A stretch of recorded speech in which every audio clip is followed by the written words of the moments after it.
जय हिंद। श्रीलंका भी क्राइसिस की दौर से गुजर रहा है। वहाँ की इकोनॉमी ध्वस्त हो चुकी है, साथ ही गृह युद्ध जैसी स्थिति आ चुकी है।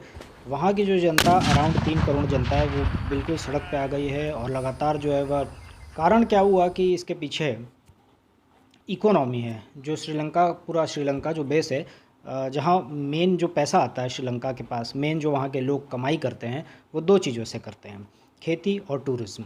ये दो चीज़ों से श्रीलंका के लोग, तो आखिर ये दोनों चीज़ें कैसे ध्वस्त हो गई उसके लिए आपको जानना पड़ेगा 2009 में। 2009 का टाइम है लगभग, और यहाँ पर जो है करीब 8 सुसाइडल बम्बर्स आते हैं और लगातार बम ब्लास्टिंग की जाती है इनके द्वारा। ईस्टर डे बम ब्लास्टिंग कहते हैं यहाँ पास। 3 होटल को निशाना बनाया जाता है जिसमें 8 लोग इन्वॉल्व थे, सुसाइडल बम्बर। लेकिन एज़ यूजुअल कुछ आपराधिक तत्व रहते हैं जो जिन्होंने इसे जोड़ दिया कम्युनलिज्म की तरफ, इसे मोड़ दिया गया। और जैसे ही पॉलिटिशियंस ने इसको जो है कम्युनलिज्म की तरफ मोड़ दिया, पॉलिटिशियन के कारण जो है सांप्रदायिकता, कम्युनलिज्म की भावना यहाँ ज़्यादा बढ़ गई।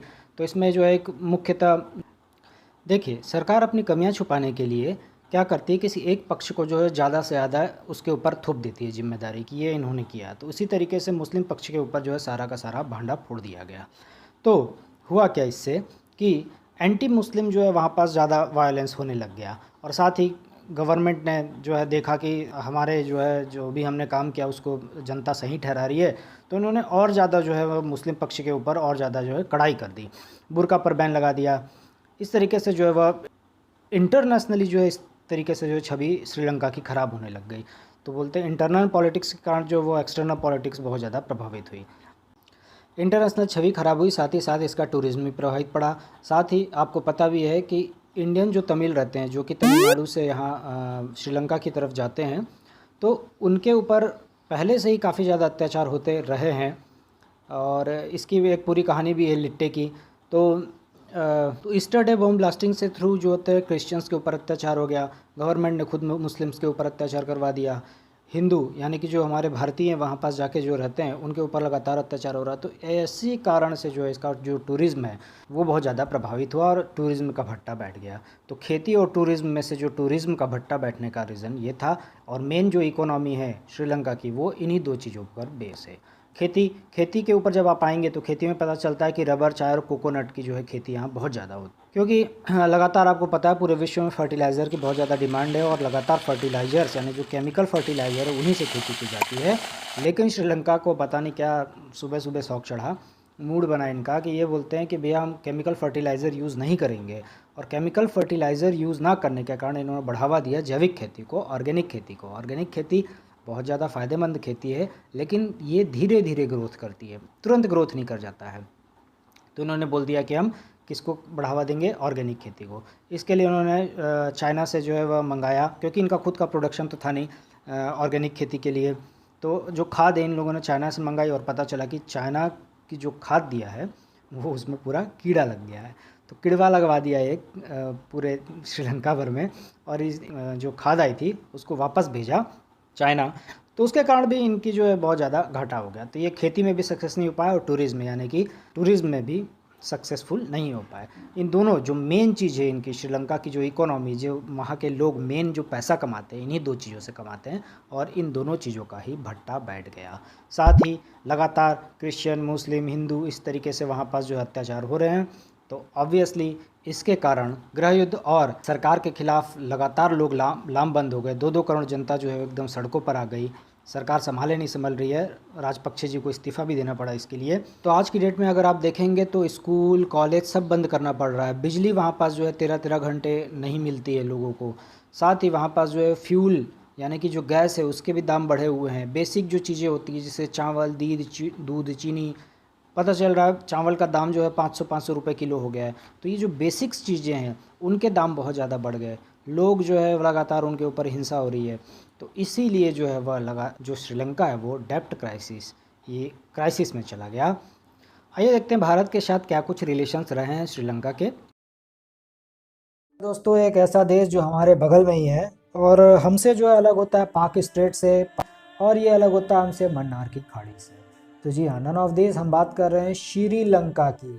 वही लंका है जो कि दक्षिण एशिया, बंगाल की खाड़ी के दक्षिण पश्चिम में स्थित है और अरब सागर के दक्षिण पूर्व में। मैं और यह जो द्वीप है यह द्वीप देखिए पर्टिकुलर आइलैंड है ना भैया, ये ISLAND जो द्वीप है ये भारत से मन्नार की खाड़ी से अलग होता है और जलडमरू से अलग होता है। कहाँ? पाक जलडमरू। तो गल्फ ऑफ मन्नार जो श्रीलंका के उत्तर पश्चिमी एरिया में है, पश्चिमी एरिया में है गल्फ ऑफ मन्नार, और आप देखेंगे उत्तरी एरिया में पाक स्टेट है ना, पाक जलडमरू। अच्छा ठीक।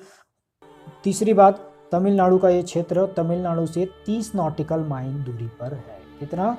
30। तो मतलब नॉटिकल माइल क्या होता है? समुद्र की में जो दूरी मापते हैं ना, समुद्र में जल, समुद्र में जल है तो उसकी जो दूरी मापी जाती है उसको नॉटिकल माइल से हम बताते हैं। ये जो देश है जिसकी राजधानी क्या है, तो आप बताएंगे श्री जयावर्धने पूरे कोट्टे। कौन सी विधायी यानी कि लेजिस्लेटिव जो कैपिटल है ये इसकी श्री जयावर्धने पूरा कोट्टे है।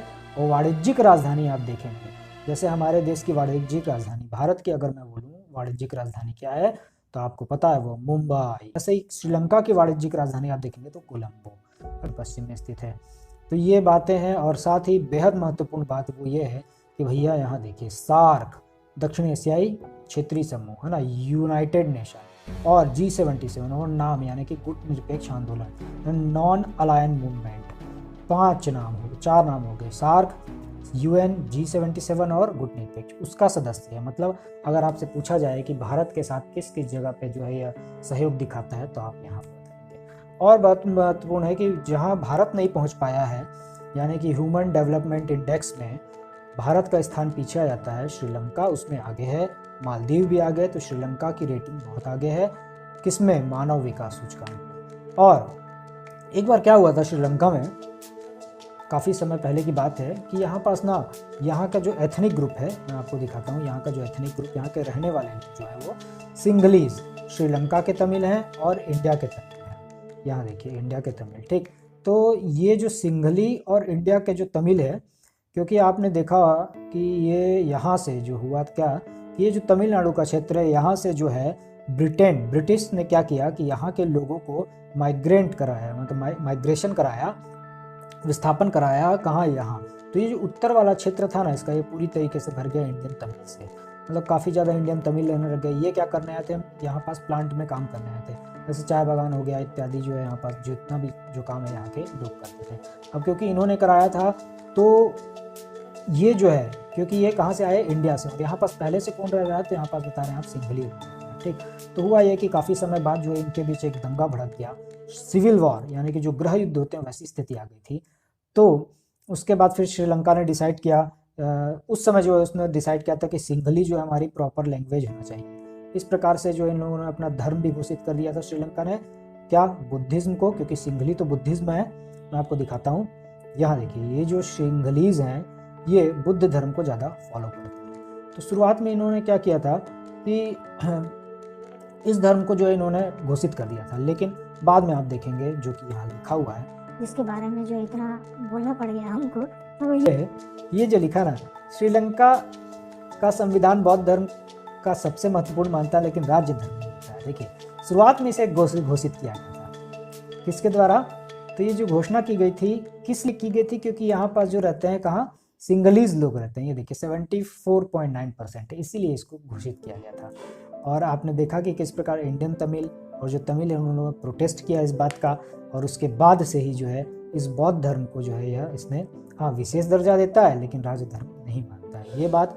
और यहाँ पास बात हो चुकी है, सिंघली जातीयता के लोग रहते हैं, तमिल के लोग रहते हैं, अन्य देश के भी रहते हैं। इंपॉर्टेंट है सिंघली और तमिल, इस बारे में ध्यान रखेंगे। श्रीलंका के साथ भारत के राजनीतिक, आर्थिक, सामाजिक और सांस्कृतिक रक्षा सारे सहयोग हैं। 30 नॉटिकल माइल के ऊपर पता चल गया 2500 साल पुराना इतिहास। अच्छा आज से नहीं है भैया, अशोक के समय से। अशोक पुत्र पुत्री को भेजता है, ध्यान होगा हिस्ट्री में अगर आपको, तो उसी समय से काफ़ी समय से रिलेशन है, आपको पता है इस बारे में। चौथा जो बात लिखी हुई है, देखिए सांस्कृतिक संबंध में जब आते हैं कल्चरल में, 2500 साल पुराना इंस्पिरेशन है।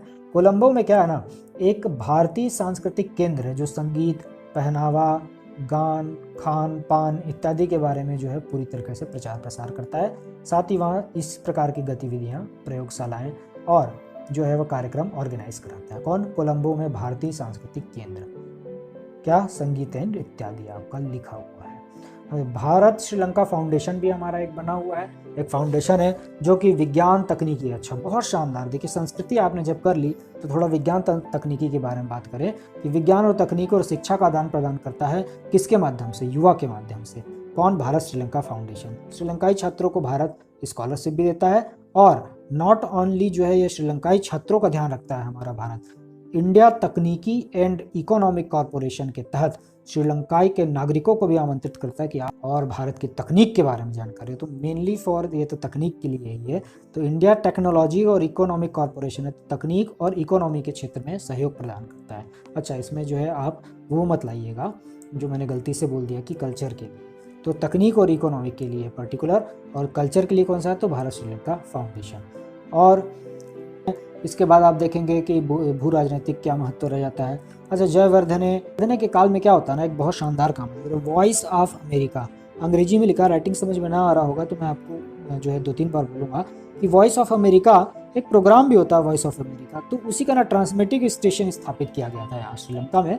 तो इसमें संदेह था कि हिंद महासागर के व्यस्ततम क्षेत्र, क्योंकि ये जो क्षेत्र है श्रीलंका का, देखिए श्रीलंका जो है ये मैं कुछ इस प्रकार बनाता हूँ, तो ये जो क्षेत्र है ना इसका इधर का, ये जो है ना व्यस्ततम क्षेत्रों में से एक है, व्यावसायिक व्यस्ततम क्षेत्रों में से एक है। तो यहाँ पास ऐसा लग रहा था कि कुछ जो है वह निगरानी रखने की कोशिश की जा रही है, तो ये इसीलिए यहाँ का महत्व बहुत ज़्यादा होता है। आपको पता है कि हिंद महासागर के प्रभुत्व जमाने की कोशिश कर रहा है चीन, हम्बनटोटा में जो है उसने 99 साल की लीज पर ले लिया है अभी, और ऐसा संदेह था कि बंदरगाह यहाँ पास कहीं ऐसा ना हो कि जो है सैनिक उद्देश्य के लिए कुछ किया जाए, किसके द्वारा, चीन के द्वारा। वही काम सेम चीज़ 2015 में पोर्ट सिटी परियोजना इन लोगों ने चालू की थी, उसमें भी चीन का भारी निवेश है। तो दोनों में चीन का भारी निवेश है, एक तो पोर्ट सिटी में, हम्बनटोटा में है ही, और चीन में भारी निवेश किसमें, पोर्ट सिटी में। और आप जानते हैं कि इसका उद्देश्य सैनिक पूर्ण में हो सकता है, तो ये भारत का कंसर्न है कि ये जो है कहीं सैनिक उद्देश्य से यूज़ ना कर ले। और समुद्री लेन, अगर आप तीसरा पॉइंट देखेंगे तो ये दो चीज़ें, और तीसरा पॉइंट आप देखिए कि सर्वाधिक बिजिएस्ट यानी व्यस्ततम समुद्री लेन क्षेत्र में आता है हिंद महासागर का ये क्षेत्र, जिसमें चीन जो है अपना आधिपत्य जमा रहा है। नॉट ओनली चीन, बल्कि यहाँ पर यूएस ने भी कोशिश की है, और नॉट ओनली यूएस, यूके के द्वारा भी कोशिश की जा चुकी है पहले भी। तो आप देखें भू राजनीतिक महत्व कितना है, क्योंकि ये व्यस्ततम क्षेत्रों में से एक है, तो भू राजनीतिक महत्व जो है ना इसका बहुत ज़्यादा हो जाता है। ठीक, एक जो बात थी संस्कृति में, आपने देखा कि तकनीकी आपने देखी, और क्या देखा यहाँ पास, यहाँ जो आपने देखा संस्कृति भी आपने देखी, और एक जो है भारत की संस्कृति के लिए, देखिए भारत खुद अपनी संस्कृति का प्रचार प्रसार के लिए उसके लिए कोलंबो में है, ये चीज़ें ठीक संस्कृति के क्षेत्र में। और यहाँ आपने देखा भू राजनीतिक महत्व। आइए रक्षात्मक चीज़ें देखें। अच्छा, रक्षात्मक में तो सबसे पहले सेना ही आती है, और सेना के साथ जो है बहुत ज़्यादा काम किया जाता है। सेना के साथ मित्र शक्ति स्लीनेक्स करके एक्सरसाइज की जाती है। साथ ही भारत, श्रीलंका और मालदीव, तीनों ही देश, भारत, श्रीलंका और मालदीव, ये समुद्री सहयोग को लेकर एग्रीमेंट कर चुके हैं। इस समुद्री सहयोग में क्या होगा पता है आपको, प्रदूषण के ऊपर जो है वो टाइट पॉलिसी अपनाएंगे, एंटी पायरेसी यानी पायरेसी की रोकथाम के लिए जो काम किए जाते हैं वो, और साथ ही समुद्र पर निगरानी रखना, ऐसा नहीं कि जो है गलत गतिविधि चल रही है उस प्रकार का काम समुद्र में ना हो, जैसे स्मगलिंग हो रहा है। अच्छा, मानव तस्करी बहुत बड़ा मुद्दा है, का से जो है वह तमिलनाडु में लेके जाते हैं, इस प्रकार का एक काम हो रहा है, कहाँ, समुद्री क्षेत्र में, तो वही निगरानी रखने की बात कर रहा है पास। तो ये जो काम हम करें, रक्षात्मक सहयोग, इकोनॉमी में देखिए इंडिया से जो है 5.3 बिलियन जाता है श्रीलंका को, और 743 मिलियन आता है भारत में। भारत के साथ एफटीए भी हुआ है, फ्री ट्रेड एग्रीमेंट। एफटीए कहने का मतलब ये है कि जो हमारी सेवा है और माल है वो, उसके ऊपर श्रीलंका जाने में कोई टैक्स नहीं लगेगा, और ना ही श्रीलंका से भारत आने में कोई टैक्स लगेगा। क्यों किया गया है, तो भाई ये तो बिल्कुल आर्थिक सहयोग में आता है पूरी तरीके से, क्योंकि आप देख रहे हैं कि ओनली 743 मिलियन ही भेज पाता है श्रीलंका हमको। तो श्रीलंका को बढ़ाने के लिए, यानी कि हमारी जो पॉलिसी है ना, फर्स्ट नेबरहुड की पॉलिसी, उस चीज़ को बढ़ाने के लिए भी ये काफ़ी ज़्यादा चीज़ है, क्योंकि छोटे देशों को बढ़ाकर ही जो है वह चीन का जो आधिपत्य है ना उसको थोड़ा कंट्रोल किया जा सकेगा, समन्वय स्थापित किया जा सकेगा।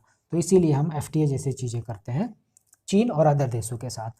और चौथे पॉइंट में आते हैं, भारत श्रीलंका का लार्जेस्ट ट्रेडिंग पार्टनर है, और श्रीलंका जो है भारत का सेकंड लार्जेस्ट ट्रेडिंग पार्टनर है।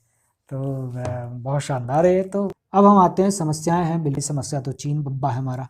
तो चीन बब्बा के द्वारा देखिए क्या हिंद महासागर में अरबों डॉलर का निवेश किया, तो छोटा मोटा नहीं अरबों का किया ना। और देखिए व्यापार और क्षेत्र में मोनोपोली स्थापित हो जाएगी। और व्यापार में भी देखिए एक तो व्यापार में अगर मोनोपोली हुई वो तो सही है, एकदम क्लियर है। अगर इस क्षेत्र में ये इतनी ज़्यादा निवेश कर रहा है लगातार, 99 साल की लीज पर ले लिया है हम्बनटोटा को, तो आप अंदाज़ा लगाइए कि ये कितना खतरनाक हो सकता है व्यापार की दृष्टि से। तो इसलिए हम बोल रहे हैं कि व्यापार के क्षेत्र में मोनोपोली की स्थापना हो जाएगी, है ना। और क्या है, चीन और श्रीलंका के साथ हथियार, अच्छा चीन और श्रीलंका के साथ हथियार बेचने का एक समझौता भी हुआ है। और हम्बनटोटा का सामरिक या निगरानी के उद्देश्य से उपयोग की संभावनाएं हैं। ऐसी हमारी समस्याएं हैं। तो भारत के साथ एक तो व्यापारिक यानी आर्थिक समस्या भी है, दूसरा सामरिक समस्या भी है, और सामरिक समस्या में ही हथियार वाली जो समस्या है, यानी कि आतंकवाद को भी बढ़ावा दिया जा सकता है अगर ऐसे हथियार पहुंचे वहाँ तो। अभी अभी तो 2009 को ही तो निकला है अभी बेचारा हमारा श्रीलंका लिट्टे का फॉर्मेशन हुआ था वहाँ। अब इसको देखेंगे आगे क्या है लिट्टे और क्या कुछ है। तो आइए देखें समस्या का समाधान। उससे जानने से पहले मैं आपको एक शानदार बात बता दूं कि हुआ क्या था, जिसके बारे में इतनी देर से चर्चा हो रही है। वो है कि तमिलनाडु के जो माइग्रेंट कराया था, किसने करवाया था? ब्रिटिश ने करवाया था। क्योंकि ब्रिटिश ने करवाया था तो वर्क करवाने के लिए लेके गए थे, ब्रिटिश ने ही जो है वहाँ पास एजुकेशन दिलवाई, तो इंग्लिश एजुकेशन ये सीखे, अंग्रेजी एजुकेशन सीखे, तो यहाँ पास नौकरी मिल गई। तो प्रशासनिक जो है ना यहाँ के हमारे इंडियन तमिल का प्रशासन में बहुत बड़ा रोल था। अच्छा है बहुत कम, ये आप देखे होंगे पीछे वाले डाटा में कि बहुत कम है, लेकिन प्रशासन में बहुत ज़्यादा। तो इसलिए सिंघली जो बौद्ध धर्म को मानते हैं वो गुस्सा गए। देखिए यहाँ गुस्सा हो रहे हैं, आपको दिख भी रहा होगा। ठीक, अब ये नेशनलिज्म यहाँ का, सिंघली का नेशनलिज्म जागृत हो गया। और सिंघली ने क्या किया, और जब कालांतर बीतते जाता है तो काफ़ी ज़्यादा दंगे वगैरह भी होते हैं। और जब श्रीलंका जो है, क्योंकि ये ब्रिटिश के में था, सिलोन नाम से था इसका, जब पुराना नाम आप देखे होंगे तो सिलोन नाम था। ये आज़ाद हुआ सिंघली, जब आज़ाद हुआ सिंघली ने ऑनली बिल लेके आए, सिंघली ऑनली बिल। और इसी क्रम में जब ये सिंघली ऑनली बिल का मतलब था कि धर्म जो होगा वो पूरी तरीके से सिंघलियों का धर्म होगा, मतलब राज धर्म घोषित कर दिया सिंघली को। वो वैसे ही क्या धर्म घोषित किया है, भाषा में देखिए आप क्या किया है। ये 72 यानी 1972 में भाषा और धर्म को थोपा गया तमिलों के ऊपर, वहाँ तो थोप दिया गया था नॉट ओनली धर्म को, सिंघली भाषा को भी, कि जैसे गया था। इसीलिए यहाँ पास जो है लिट्टे बन जाती है, लिबरेशन ऑफ तमिल एलम। देखिए लिबरेशन पता चल गया, मुक्ति करवाना है किसका? तमिल। एलम का मतलब शेर, तो तमिल के शेरों की मुक्ति करवाना है, इसलिए अगेंस्ट लिट्टे बना। और लिट्टे ने गृह युद्ध छिड़ा। 1987 में फिर पीस एकॉर्ड होता है, और उसके बाद फिर इसी का कॉन्सिक्वेंस में आपको पता है कि राजीव गांधी जी की जो है वो असैसिनेशन हो जाता है, राजीव गांधी जी की हत्या कर दी जाती है। इसके बाद 1987 में जो है पीस एकॉर्ड हुआ। आइए 1987 में पीस एकॉर्ड होता है। इसमें जो है सारी मांगे रखी जाती है कि जो है लिट्टे अपने हथियार गिरा देगा, लेकिन उसके बदले क्या मिलेगा? तो आप बताइए, जो प्रांत हैं जहाँ पास कौन से तमिल बहुल प्रांत हैं, वो जो है स्वायत्तता की दर्जा दे दी जाएगी। वो अपने हिसाब से जो है वह नीति फॉर्म करेंगे, वो प्रांत। एक तरफ जो है आप देख रहे हैं यहाँ तमिलों का चल रहा है, और एक तरफ ये सिंघली है। अब यहाँ एकॉर्ड साइन हो गया कि नहीं अब युद्ध नहीं करेंगे। फिर 2005 लिखा गया है, ये 2005 नहीं 2009 है। तो तमिलनाडु को TN यानी तमिल को राइट्स मिल गए कि भैया ठीक है, अब जो है शांति समझौता किया जाएगा। ये जो कि मानव, उस देश के बारे में जो मानव सूचकांक में भारत से भी आगे निकल गया है, वो देश जो कि कहाँ है, तो बंगाल की खाड़ी के दक्षिण पश्चिम में, और मन्नार की खाड़ी और पाक डमरूजल से जो है अलग होता है। जी हाँ, ऑफिशियल लैंग्वेज सिंघला और तमिल दोनों को दी गई है, जिसकी जो है कोलंबो राजधानी है।